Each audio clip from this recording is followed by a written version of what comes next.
ተጋዳላይ ዲኻ ተጋዳላይ ሰብን ማሰቢኻ ሕይወትከም ሃገርካ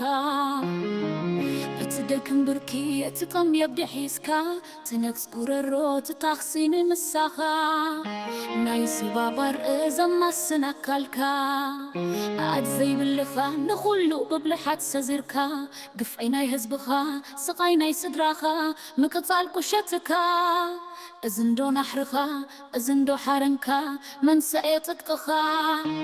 እምበር ተጋዳላይ ህዝቢ መስመር ሓይሉ እምበር ተጋዳላይ ህዝቢ መስመር ሓይሉ ታይዩ ድባኻ ታይ ከንሰይንካ ተጋዳላይ ተጋዳላይ ተጋዳላይ ብምንታይ ንግስከሞ ካብዚ ንኣልየ ብምንታይ ንግስከሞ ካብዚ ንላዕልየ እምበር ተጋዳላይ ሓፂን ለበስብዎ ዘይዓግቶ ተጋዳላይ ጀግና ዘይሕርብቶ ሓፂን ለበስብዎ ዘይዓግተካ ልኡኽ ወዲ ህዝቢ ከመይ ኣለኻ በስሓት ዋርዕሱን ዘይዓግቶ ተጋዳላይ ጀግና ዘይሕርብቶ ሙጉላት ስንካታ ወክሮ ገስበዳ ዓምዶ ሽረ ሰለኽለኻ ኣኽሱመት ዓድዋንዶ ኣብቱ ክሳድ ቦታ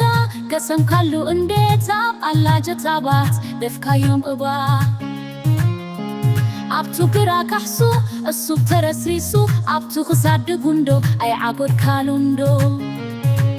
እምበር ተጋዳላይ እምበር ተጋዳላይ እምበር ተጋዳላይ እምበር ተጋዳላይ ሓፂን ስበስኩቦ ዘይዓግቶ ተጋዳላይ ጀግና ዘይሕርብቶ ሓፂን ስበስኩቦ ዘይዓግተካ ልኡኽ ወዲ ህዝቢ ከመይ ኣለኻ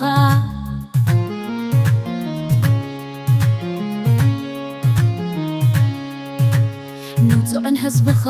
ረጊፁ ደም ዘንበዓ ሰላእያ ብርሲኡ ደይብካ ሕኒኻ ትፈዲም በርፅኑዕ ተቓላሳይ ወዲ ህዝቢ ኣብሩባ በኮዞ እሱብን ትቅንዞ ኣብቱ ማኸል ዳይሻ ኣምሰልኻዮም ትሻ ኣብቱ ጎልጎል ዛግሮ ንክፍለ ጦር ድክር ኣየ ርኢኻ ደቦቦ ተጋዳላይ ርኢኻ ደቦቦ ርኢኻ ናፍቲ ቦቦ ተጋዳላይ ቦቦ ሒዙዋ ጣልቦ ተጋዳላይ ቦቦ ሒዙዋ ጣልቦ ኣለዋ ጣልቦ ሒዙዋ ጣልቦ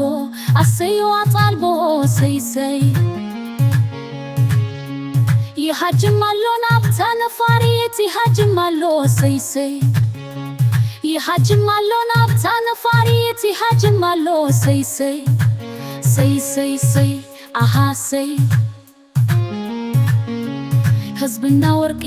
ታሪኽና ወርቂ መሬትና ወርቂ ወርቂ